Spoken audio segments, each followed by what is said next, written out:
नमस्ते, स्वागत छ तपाईहरुलाई अर्चना's क्राफ्ट एन्ड कुकिङ युट्युब च्यानलमा। आज धेरै दिन बाद म तपाईहरुलाई क्राफ्टको ट्युटोरियल भिडियो लिएर आएको छु। हामीले घरमा धेरै प्लास्टिकको सामानहरु युज गर्ने गर्छौं अनि पुरानो भएपछि त्यतिकै फ्याक्छ, जो एन्भाइरोनमेन्टको लागि राम्रो कुरा हैन। बरु हामीले हाम्रो पुरानो सामानहरुलाई घरमा नै रियुज गर्न सक्छ। त्यसैले आज म तपाईहरुलाई मेलामाइन को पुरानो प्लेटमा डेकोपाज आर्ट गरेर देखाउने छु। आउनुहोस् भिडियोलाई सुरु गरौँ। र मैले चाहिँ यो डिफरेन्ट मेलामाइन प्लेटहरु लिएको छु अनि डिफरेन्ट शेप एन्ड साइजमा। अनि यसमा चाहिँ मैले स्यान्ड पेपरले पहिला सफा गरेको छु। यो चाहिँ सबै पुरानो प्लेटहरु हो। अब यसमा नै म वर्क गरेर तपाईहरुलाई देखाउँछु। अब यसमा चाहिँ फर्स्टमा म जेसो युज गर्दैछु। जेसो चाहिँ तपाईले किन भन्दा चाहिँ जेसो चाहिँ एउटा प्राइमरको काम पनि गर्छ।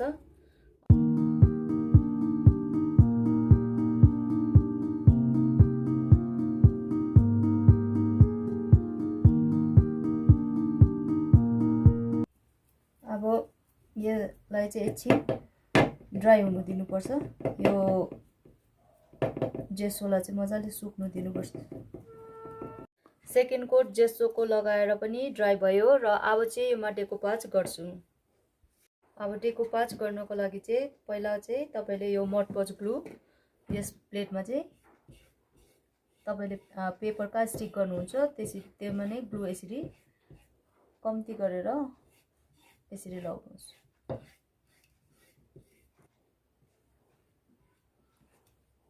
अब यो ग्लु लगाइसकेको छु अनि यो चाहिँ डेकोपाज पेपर हो। यसमा चाहिँ तपाईको 3 प्लाई हुन्छ। यो 3 प्लाईमा चाहिँ यो दुईटा चाहिँ निकालेर जुन चाहिँ प्रिन्ट भएको छ त्यो चाहिँ हामीले यहाँ स्टिक गर्नुपर्छ। यो दुईटा निकालेर चाहिँ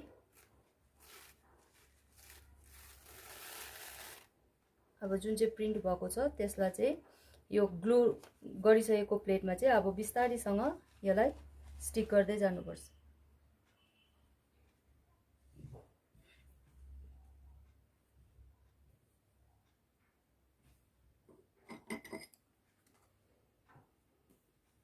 एकदम लाइटली गर्दै प्रेस गर्दै यसलाई यसरी जानुपर्छ। किनभने पेपर एकदम पातला हुन्छ, त्यसले गर्दा फेरि बबल्स आउने पुरा चान्सेस हुन्छ।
डेकोपाज पेपर लगाइसके अनि एक कोट मडपज ग्लु लगाएर एकछिन यसलाई सुक्नु दिनुपर्छ।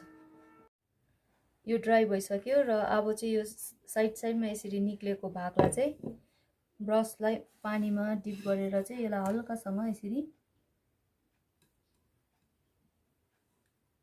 निकाल्नुपर्छ।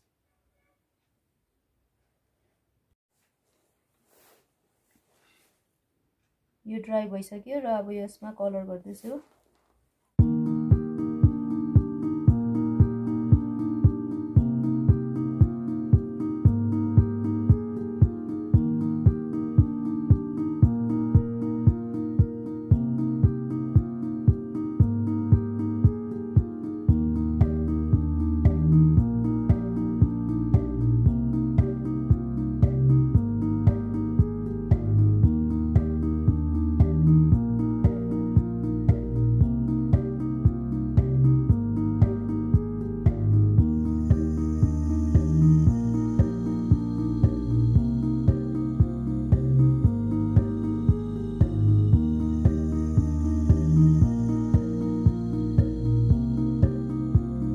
कलर गरिसकेर यो ड्राई भयो र अब चाहिँ यसमा वार्निस गर्नुपर्छ। वार्निसले चाहिँ तपाईको यो वर्कलाई प्रोटेक्ट गर्नको लागि हो।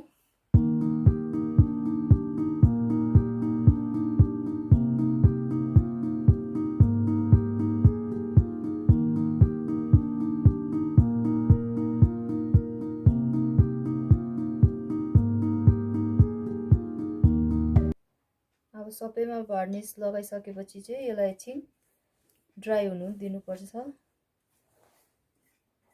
वार्निस गरेर यो ड्राई भइसक्यो। अब ब्याक साइडमा चाहिँ यो ग्लु लगाएर टाल्नुपर्छ अनि यो वालमा ह्याङ गर्नको लागि तयार हुन्छ।